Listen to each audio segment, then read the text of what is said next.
So could you tell me your name and which district you're standing for? Yeah, my name's John Hawker and I'm one of the candidates in St Peter Port South.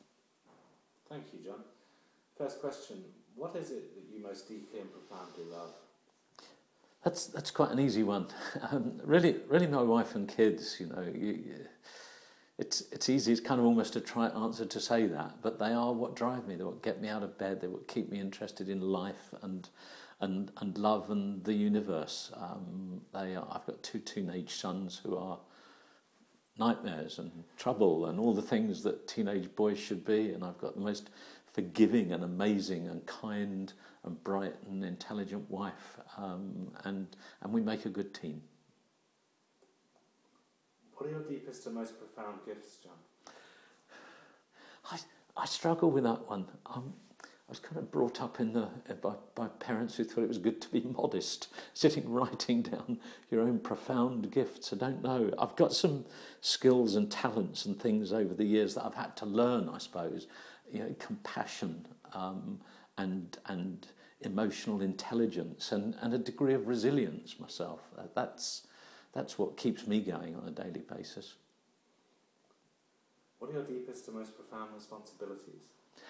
I think without a doubt to the community. I'm just from the school of thought that says you can't thrive no matter how much you've got and how many people you've got. You can't thrive in a community unless your community is thriving. I'm always, worried. I'm a capitalist, but I'm worried about corporate greed, which drives us and drives so much business and drives so many things these days. So I'm really just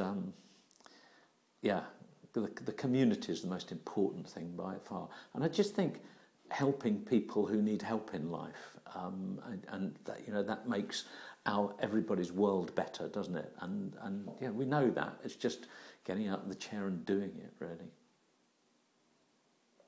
If there was one thing that you would change about the world, what would it be? It's tough to whittle it down to one thing.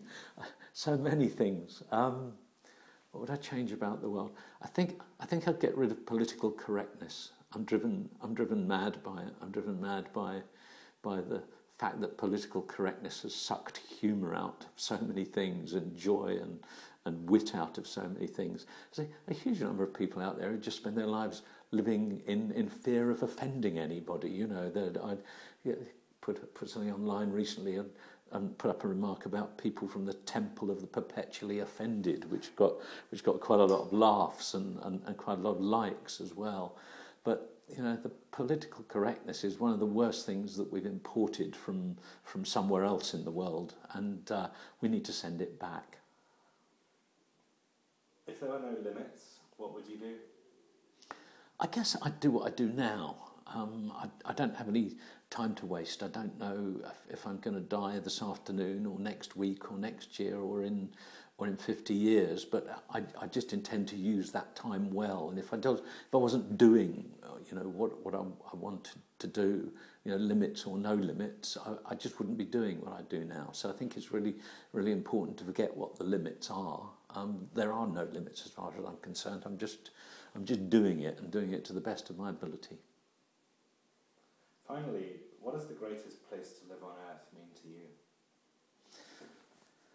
I think just somewhere where people get their needs met, somewhere where people can get their physical needs met, for food and water and shelter and sleep, and where somebody can get their emotional needs met. We've all got the same emotional needs, for security and attention and a sense of choice and freedom and autonomy and connections to people, a sense of belonging and a sense of just being connected to friends and a sense of being important and competent and having meaning and purpose in our lives. That's our physical and emotional needs. If we lived in utopia, we would all be having those needs met in ways which are balanced and sustainable and good for all of us. Wonderful. Thanks, John, and good luck in the forthcoming election. Thank you.